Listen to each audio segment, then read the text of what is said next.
أعوذ بالله من الشيطان الرجيم. بسم الله الرحمن الرحيم.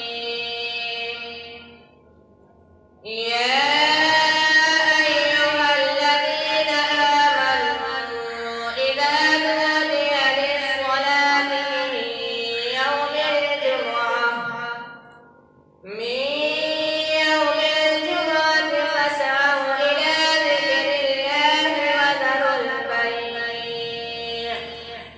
ذلكم خير لكم إن كنتم تعلمون.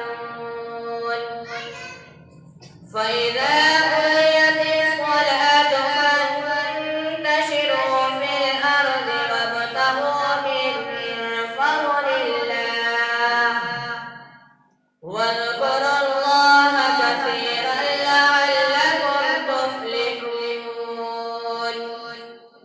وإذا رأوا تجارة أو لهوا انفضوا إليها وتركوك قائما. قل ما